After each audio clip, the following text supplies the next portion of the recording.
Ibnul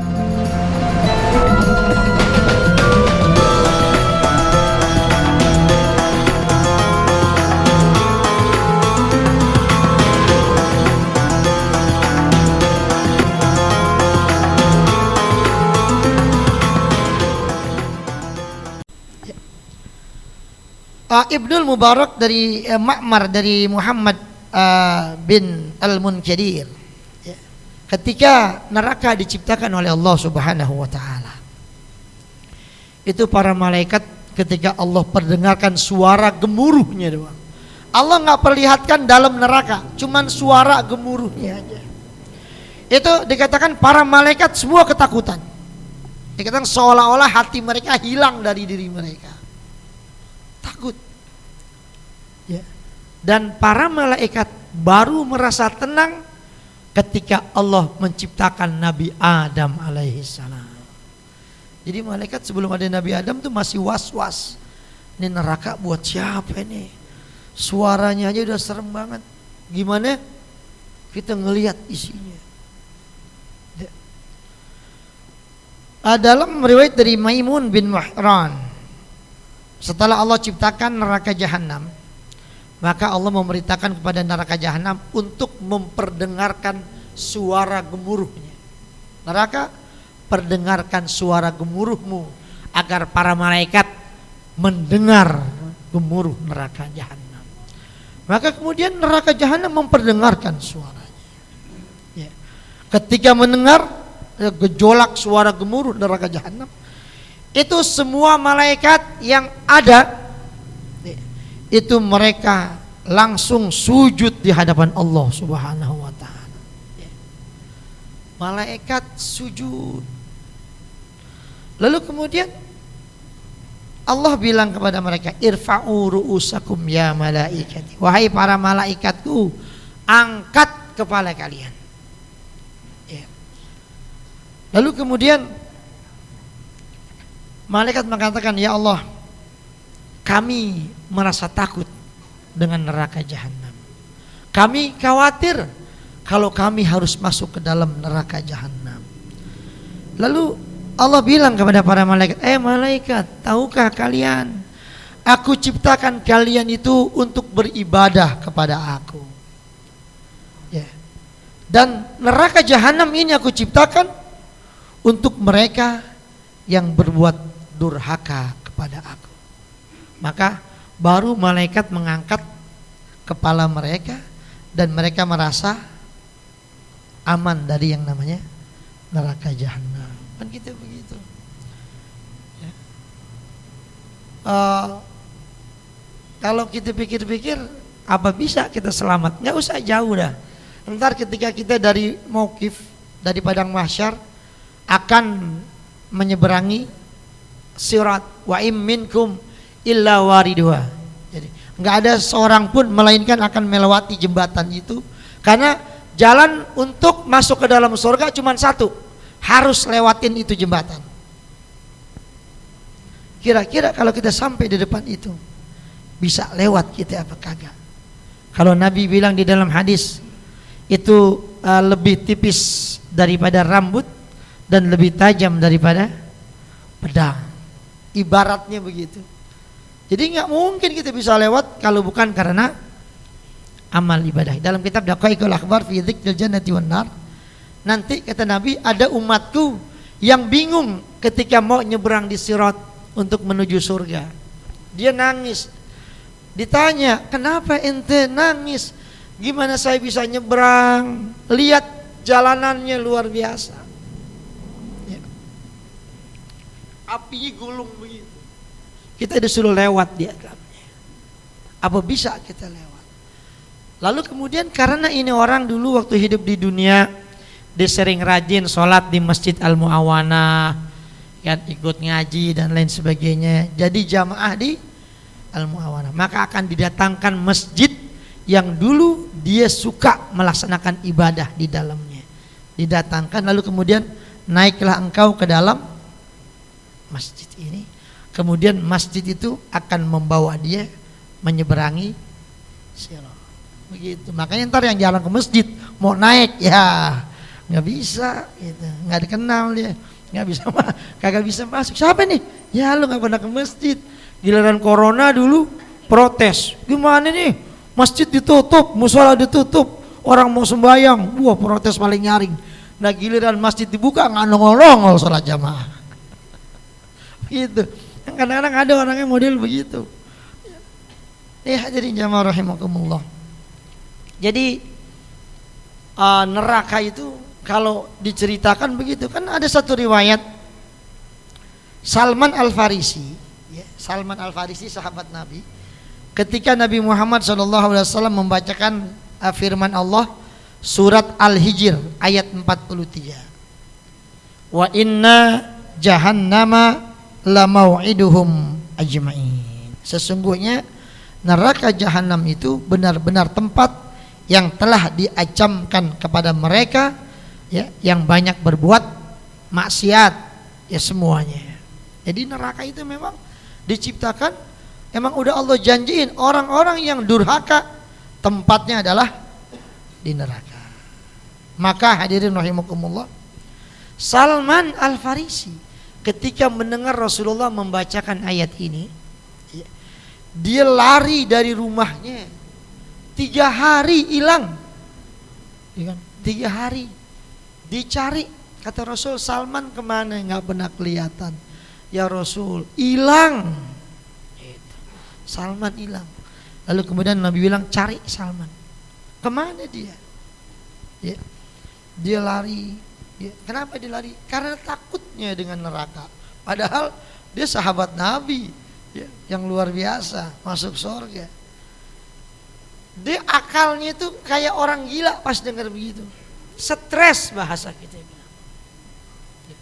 Makanya dia ketika dengar aja itu dia keluar dari rumah kayak orang nggak sadar aja udah. Ya, hilang akalnya. Maka kemudian ketika dicari, ya, ketemu Salman. Lalu kemudian Salman, ente dicari sama Rasulullah. Ya. Lalu ketika ada di hadapan Rasul, Nabi nanya sama Salman, ya Salman, ya, ente kenapa jadi begitu? Apa yang terjadi? Kok jadi kayak orang stres jadinya? Apa kata Salman? Ya Rasulullah, demi Allah, ya, yang telah mengutusmu dengan kebenaran, ayat yang kau bacakan itu, wa inna jahannama la mau'iduhum ajma'in. Ya, sesungguhnya neraka jahanam itu adalah benar-benar tempat yang telah diancamkan kepada mereka yang banyak berbuat durhaka sama Allah. Ketika kata Salman, ketika aku dengar ayat itu, ya, dibilang ayat itu seolah-olah telah memotong-motong hatinya. Jadi Salman aja yang bener banget dengar neraka, padahal dia kagak buat durhaka, dia takut. Nah kita, ya, Romanya yang neraka aman-aman aja gitu mah, ya. Emang hebat gitu. Salman padahal dia bener banget, sahabat Nabi masuk surga aman udah. Ya, kalau masuk neraka juga ada Nabi yang nolongin. Orang Salman Al-Farisi, ya, itu orang yang pertama kali bikin sholat sunat wudu. Nabi nggak pernah ngajarin, makanya kalau dikit-dikit bid'ah. Zaman Nabi juga banyak yang bid'ah yang Nabi kagak ajarin, tapi sahabat pada ngerjain. Contohnya apa? Itu sholat sunat wudu. Dalam Sahih Bukhari kan ada hadisnya.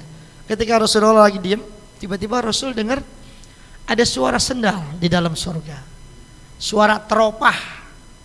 Ya kalau zaman dulu kan sendalnya, masing-masing sahabat itu punya ciri khas sendalnya. Dan Rasul dengar ini suara sendal, ini ada di dalam surga. Dan sendal itu adalah suara sendalnya Salman Al-Farisi. Yang Rasul bingung, Salmannya masih ada sama Nabi, tapi suara sendalnya udah ada di dalam surga. Nabi sempat bingung, ini Salman hebat banget. Ya, orangnya masih sama aku, suara sendal udah ada di dalam surga. Kemudian dipanggil Salman, ya Salman, apa yang ente kerjain? Apaan bang yang harus saya kerjain? Biasa aja, sembahyang puasa yang kau kerjain. Enggak, aku telah mendengar suara teropah kamu udah ada di dalam surga. Artinya Salman masih ada di dunia, udah dapat jaminan di surga. Nah, sendalnya udah masuk surga, nah gimana orangnya kan gitu. Kalau sendal ikut masuk surga, masa orangnya kagak masuk surga, sendalnya doang. Itu makanya hati-hati juga, jangan suka ngambil sendal di masjid tuh itu juga. Ya. Yang tadi tuh di neraka jahanam tuh pakai sendal dari neraka, siksaannya paling ringan. Bisa jadi dia dulu ngambil sendal di masjid. Karena kalau sendal hilang udah jangan ambil sendal orang. Ini kan gara-gara orang sendal hilang atuh. Kata dia, wah ini ketukar sendal gue nih. Diambil, padahal kagak ketukar. Diambil. Nah kata dia, sendal gue hilang. Yang ini bilang, sendal gue hilang. Nah yang no ngambil lagi sendal orang. Yang no hilang, gue ambil. Ini aja dah, nggak ada sendal lagi nih. Nggak ada yang punya ini, dan main pakai aja ya nih. Kemarin maghrib sendal orang 7 hilang katanya. Yang hilang mana tuh? Dia pada ngambil juga, punya orang diambil no ngambil. Akhirnya 7 orang sendal hilang. Kita hadirin jamaah rahimakumullah. Jadi kata Salman, ya Rasulullah, aku ini selalu punya wudu, dawamul wudu. Ya, jadi Salman itu dia punya wiridan, wudunya nggak pernah putus. Makanya ada ulama-ulama kita tuh yang punya wiridan, dia dawamul wudu, selalu punya wudu. Kalau buat kita ini dawamul wudu gampang sebenarnya, karena air banyak. Kalau di Arab air susah, mahalan air daripada bensin. Coba deh ente sono dah. Mahalan air sama bensin. Kalau di sini air sama bensin, ya, hampir mahal juga. Nah air-air yang botol-botol gitu mahal juga tuh. Seliter ada yang pakai 20.000 mahalan dia juga. Ya. Lalu kata Salman, kalau selepas aku wudu, aku sholat 2 rakaat. Jadi batal nih wudunya. Dia wudu, habis wudu dia sholat. Itu. Nah kata Rasul, oh berarti ini ya sesuatu yang Rasul nggak pernah ngajarin sama dia. Dia main bikin-bikinnya. Coba kalau nabinya zaman sekarang, bid'ah dolalah pinar gitu katanya. Gua kagak pernah ngajarin, so ngajarin lu bayang-bayang. Nabi ngomelin, kagak. Malah sahabat yang lain pas dengar gitu ngikutin semuanya.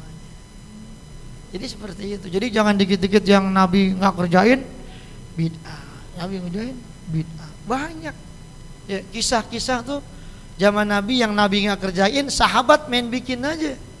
Gitu. Ada imam di Madinah, ya di pinggiran kota Madinah, kalau dia sembahyang selalu baca surat Kulhu.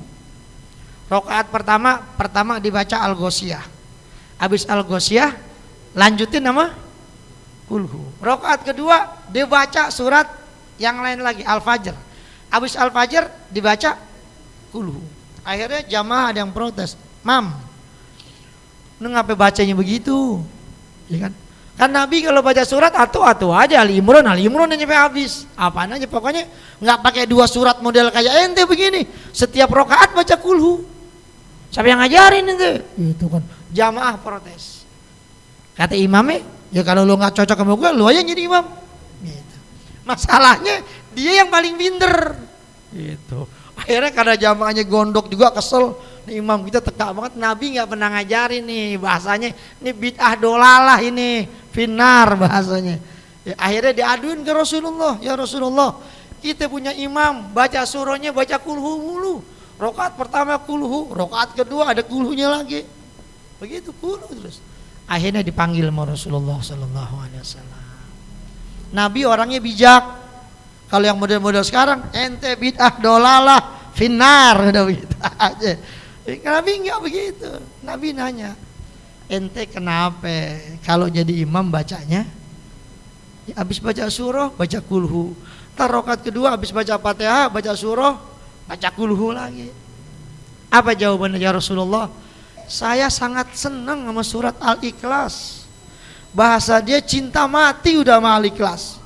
Biar gimana pokoknya saya Al-Ikhlas itu nggak pernah saya tinggalin, karena saya sangat suka, saya sangat senang, saya sangat cinta dengan surat Al-Ikhlas. Diomelin sama Nabi.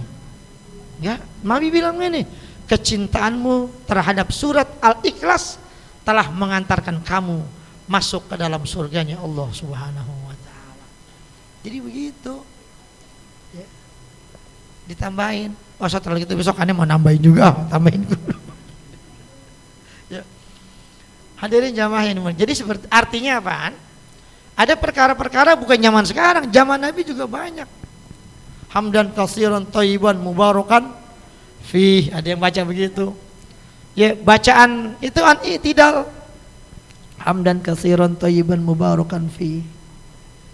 Nabi selesai sembahyang, kalau kita udah pada lakal hamdu milus samawati, dia bacanya gituan. Nabi kemudian Nabi ngelihat malaikat pada turun, pada berebutan ngambil doa itu. Yang lihat Nabi doang, yang lain kagak kan. Selesai sembahyang Nabi nanya, tadi siapa di antara kalian yang baca hamdan katsiran thayyiban mubarakan fi? Saya ya Rasul. Diomelin sama Nabi. Nabi nggak pernah ngajarin bacaan itu. Kata Nabi, aku lihat malaikat berebut untuk membawa doa. Dalam riwayat yang lain, aku lihat pintu langit dibuka oleh Allah Subhanahu wa taala dengan sebab bacaan yang kamu lakukan. Nah, sahabat pas dengar gitu pada ngikutin. Oh, kalau kita ngikutin. Jadi seperti itu. Jadi jangan menganggap sesuatu yang nggak ada zaman Nabi itu adalah semua dolalah, dan yang dolalah itu adalah masuk neraka. Itu kebangkatan sempit pikiran yang kayak begitu. Ya kembali. Jadi rasa takut Salman Al-Farisi terhadap ayat Quran tadi tentang neraka itu menyebabkan dia kayak hilang ingatan. Makanya sering imam-imam di Masjidil Haram ketika mereka membaca ayat yang bertalian dengan azab, dengan siksa, dengan ancaman, mereka pada nangis, suaranya lirih gitu. Ini kita kadang-kadang kan kagak ngerti. Ya, kita namanya solidaritas. Sebelah nangis kita ikut nangis juga. Kata temennya, lu tadi ngapa nangis bayang? Sebelahku nangis, gue gak tega dengernya. Lu bukan ngerti ayatnya, lu gak ngerti, lu bukan orang Arab, dia gak ngerti. Karena bener nangis, gue ikut nangis juga, sedih gitu. Terbawa suasana. Sama kayak yang zikir-zikir nangis-nangis tuh. Itu kan ada koordinatornya tuh. Saya waktu ngomong dulu sama Kiai Fahru Roji Ishak, itu ngobrol banyak tentang wirid-wirid yang rame-rame itu pada nangis. Emang ada juru nangisnya. Jadi di beberapa titik itu udah ada yang nangis tuh. Tadi nangis, terus sebelahnya ngeliat, oh, dia nangis, gue nangis juga. Jadi beberapa titik. Jadi dibuat suasananya seperti nangis. Ya lama-lama kalau yang bawa ngomongnya bisa, ya sedih juga gitu. Apalagi ada yang nangis kan gitu. Nah kita aja kalau ngeliat orang mati nih, keluarganya pada nangis kan, kita aja ikut sedih juga kan, jadi sedih juga gue ngeliat dia nangis gitu. Padahal yang mati bukan bapaknya, tapi dia sedih juga. Kenapa? Ngeliat orang nangis gitu. Makanya itu zikir-zikir yang nangis-nangis dulu kan ngetren tuh. Ya sekarang udah gak ada lagi. Emang yang begitu ada masa-masanya. Udah masanya habis sudah gitu. Ya kayak begitu. Ya gak apa-apa, gak boleh gitu. Ya gak apa-apa lah. Daripada orang gak pernah nangis. Orang itu kalau gak pernah nangis tuh hatinya keras. Ada gak di sini orang yang gak pernah nangis? Ya susah tuh. Ya bininya mati gak nangis, ketawa girang banget. Asik dia. Gitu, bapaknya mati pada nangis dia diem aja gitu. Lo rumahnya gak ada sedih-sedihnya bapak lo mati. Enggak ada. Nah mati semua orang juga mati gitu. Dalam artian dia mau dapat berapa duit ya kontrakan ya gitu. Ya begitu, ada orang-orang yang memang hatinya keras. Orang tuh kalau jarang nangis itu hatinya keras. Makanya kalau kita tuh kalau coba dah ya, kalau orang yang hatinya keras tuh nangisnya susah. Gitu. Makanya usahain tuh kita nangis. Memang kalau nangis, memang kalau ramai-ramai, kalau kita kan malu. Ya. Kalau nangis tuh sebenarnya kalau kita bangun malam sendirian, ya kan lagi banyak masalah kita. Kan kita kan kalau sedih ngadep Allah kan lagi banyak masalah doang. Ya kan kalau lagi senang mana datang kita semuanya makin nangis-nangis. Ya Allah, saya sedih ya Allah. Dapat warisan 3 miliar ya Allah. Saya kemana ini duit? Nggak ada ceritanya. Yang ada ya Allah, kontrakan belum bayar 3 bulan, anak sakit. Tolongin ya Allah, datang rezeki dari mana itu. Begitu baru nangis. Nggak ada lagi senang itu nangis, ngadu sama Allah. Ya, itu hadirin jamaah yang dimuliakan Allah Subhanahu wa taala. Lalu kemudian juga dalam satu riwayat dari Ibnu Mubarak dari Muhammad bin Mutarif disebutkan ada seorang sahabat pemuda Ansor. Ya kalau yang dikatakan pemuda ya, itu umurnya kalau pemuda itu berapa umur? 25 ke bawah dah ya. Sampai 20 ke bawah. Kalau orang Arab tuh 20 kelihatan udah gede, udah tua. Gak ada boros emang mukanya lain sama kita. Ya kita karena gitu. Beda, saya pernah ketemu sama orang itu umurnya baru berapa ya? Baru 23. Tapi kalau kita lihat umurnya kayak umur 35 gitu. Begitu dia emang gede-gede. Ya, jogroggannya emang lain. Makanya kan kalau perang itu orang-orang Arab gede-gede. Makanya dulu panglima perang Sayyidina Ali, ya kan, Hamzah bin Abdul Muthalib, lo gede-gede badannya. Makanya kalau lagi duel-duel sebelum perang menang mulu. Oh, badannya gede. Nah kita kecil-kecil orang Indonesia, makanya ada orang Indonesia mau ikut perang katanya ke Afghanistan. Ya ke Afghanistan. Ya baru nggak makan 3 hari aja udah merah-merah. Nah gimana tinggal di sono di padang pasir, ya kan? Di sini biasanya makan warteg, di sono nyari warteg mana ada. Ya nggak kuat fisik kita. Ente lihat kalau lagi pergi haji itu orang-orang yang dari Afgan tuh, makanya pasukan-pasukan Afghanistan tuh waktu perang lawan Uni Soviet dulu, lo kuat-kuat banget tidur di padang pasir begitu, ya kan? Cuman pakai apa doang? Tuh sorban, ntar jadi sorban, ntar jadi spray, ntar jadi apaan aja tuh, semuanya tuh, jauh panjang. Tidurnya di mana? Di atas gunung kalau haji. Kuat, coba orang kita tidur sudah di gunung.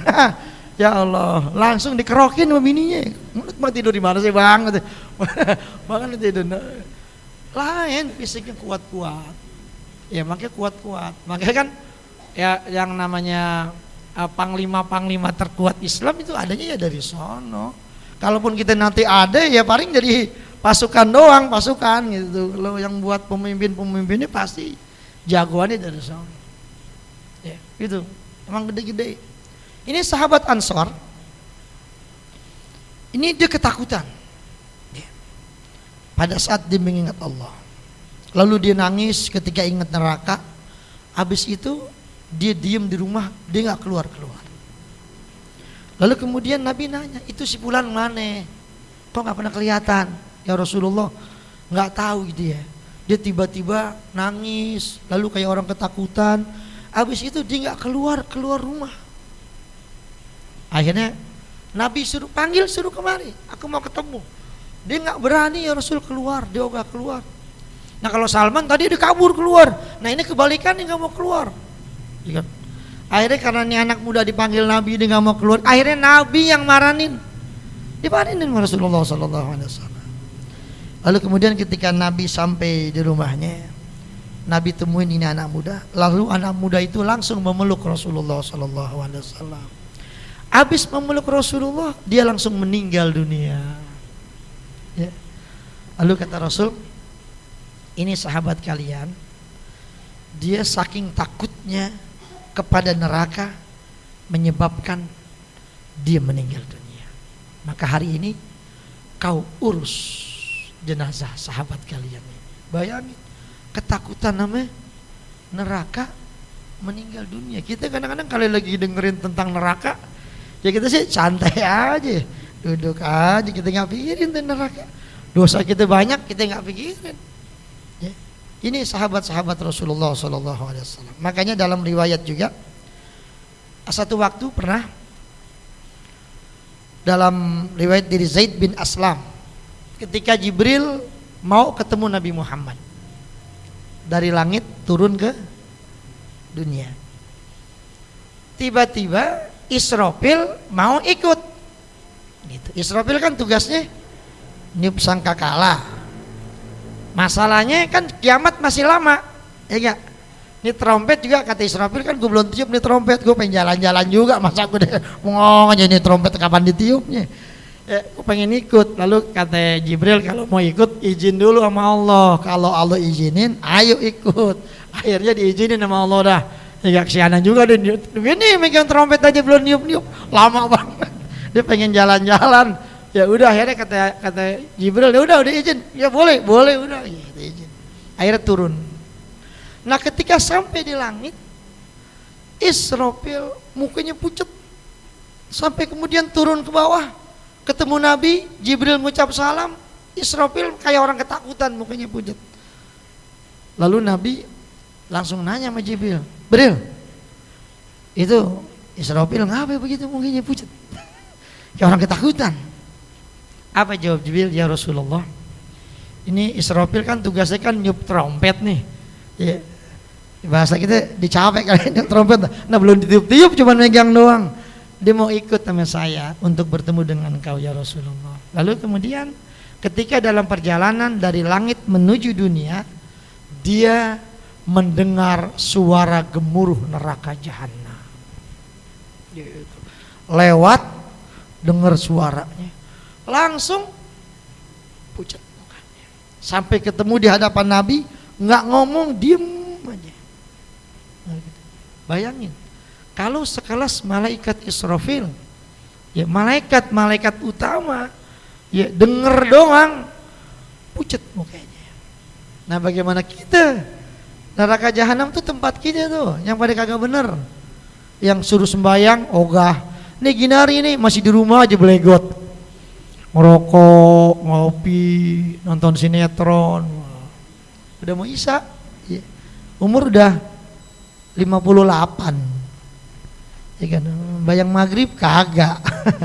Ntar habis maghrib, habis isya ada orang pada tahlilan, diajak tahlilan. John, tahlilan ya John. Lu duluan dah, tar gue nyusul. Ntar kita tungguin nongol juga. Nah giliran kita pulang, enak banget lu bawa berkat, bagi-bagi dong gitu. Giliran berkatnya udah mau. Padahal kan kalau tahlilan kan, kalau jamaah umum cuma duduk doang di belakang nyender. Nah kalau ustadz tadi kerjaannya juga suruh baca doa. Nah kalau jamaah umum datang nyari posisi yang enakan dikit bisa nyender, udah nyender dah. Iya, nih kalau dia ngantuk dia bisa tidur. Selesai ceramah, ustadz ceramah lama banget, gue ngantuk banget, gue tidur dulu dah. Ustadz selesai ceramah bangunin gue ya. Itu selesai, keluar makanan. Terus keluar makanan, keluar berkat. Makanan gak habis, bungkus. Habis itu pulang. Coba capeknya di mana? Ya, menduduk doang, masih malas juga begitu. Giliran orang pada bawa berkat aja dah, dengiri. Enak banget berkat. Bagi-bagi dong sini, taruh. Berkat lu 3. Taruh sini 1. Disuruh tahlilan. Padahal kalau kita tahlilan ikut, orang tua kita dapat pahala, kita dapat pahala. Ya, yang mati juga pada girang semua. Tuan rumah juga girang. Nggak ada orang lagi tahlilan nih. Pas diundang orang disiapin 100. Tahu tamunya ada 150. Gue nyesel banget bikin tahlilan, orangnya datang banyak banget. Ada yang begitu? Kagak ada, dia justru girang. Alhamdulillah nih bapak lu mati, orang pada datang banyak banget. Gitu. Datang 50, bikin lagi dari warung, ambil udah, bayar belakangan, kontrakan masih ada 6 pintu, jual atau masih cukup. Bahasanya begitu. Itu hadirin rahimakumullah. Ya. Jadi itu sekelas malaikat tuh kayak begitu. Makanya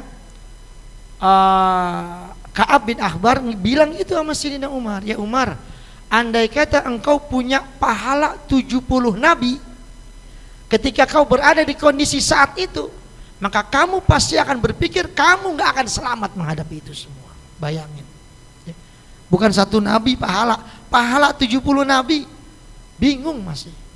Nah kita pahala berapa nabi kita punya? Ya kan kita sedekah kita jarang-jarang, ya kan? Sembayang yang wajib-wajib doang, qobliyah ba'diyah itu kan lagi di masjid doang qobliyah ba'diyah. Kalau di rumah kita qobliyah ba'diyah enggak? Gitu.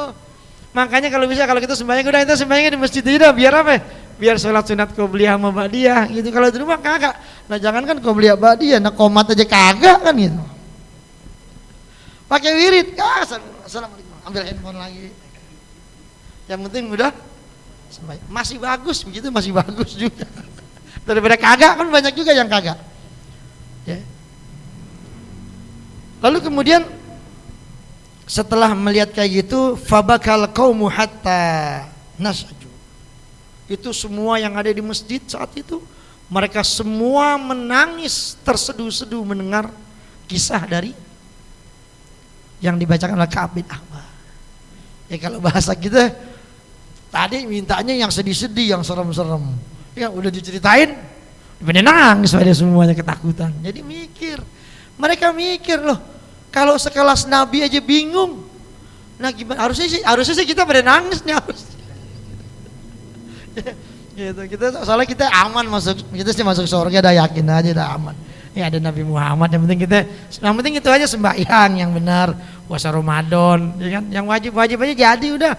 Apalagi kalau ditambahin yang sunat ngaji pada gitu, tahlilan datang, itu udah begitu aja dah.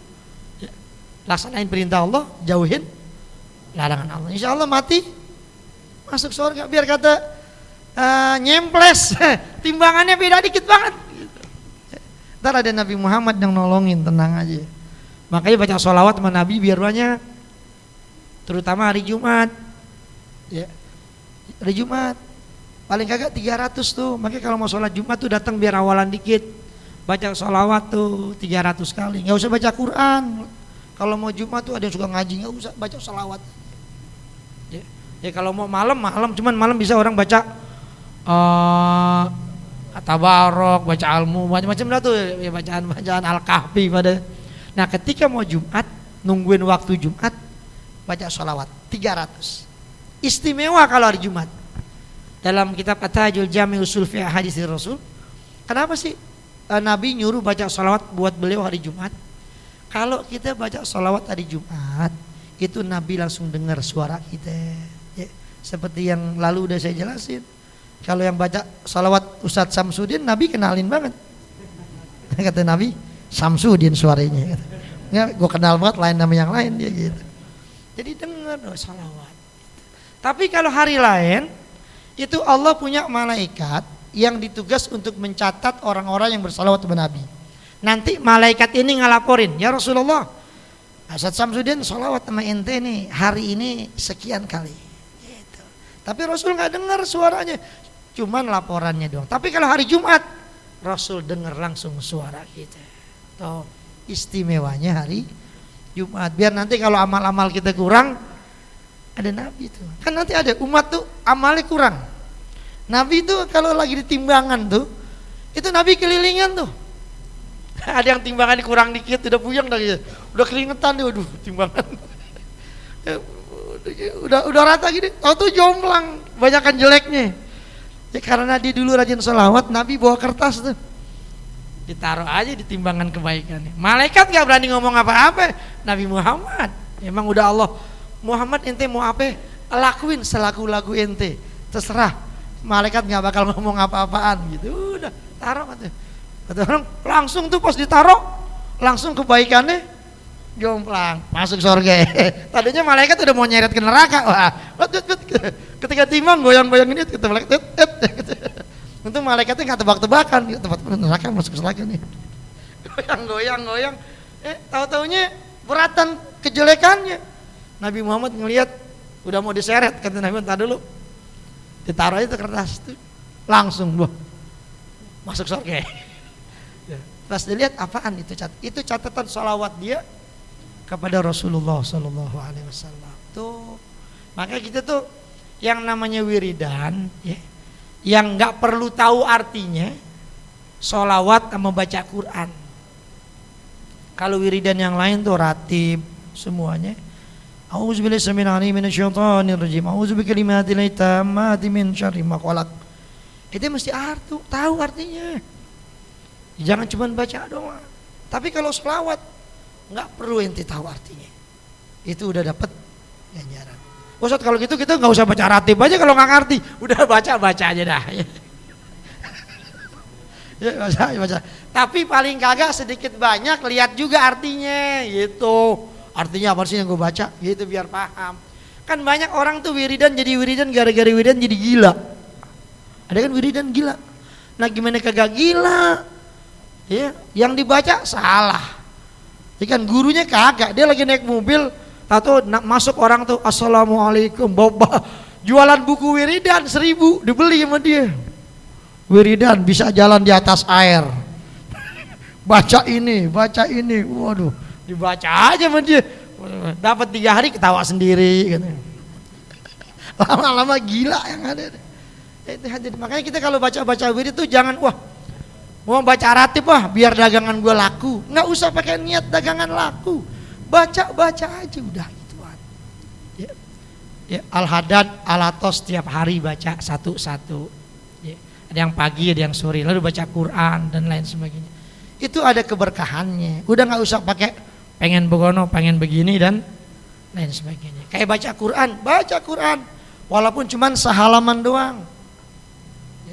Jangan sampai kagak. Nah ini hadirin jamaah rahimakumullah. Lalu kemudian falamma ra'al Umar radhiyallahu ta'ala anhu dzalika, ketika Umar ngelihat orang pada nangis, ini belum Nisa nih belum ya? Udah ya? Oh belum bunyi. Bukan lewat 9 kan ya? Hah? Oh mati. Hah? Hidup kali. Emang lewat. Mati. Oh itu mati bener. Makanya dia bilang udah lewat 10 kok belum bunyi-bunyi ini dia. Soalnya kita sekarang patokannya ini bidah dolalah nih sebenarnya nih. Hah? Ya, jangan tak lama. Ya, itu. Jadi kita lanjutin lagi.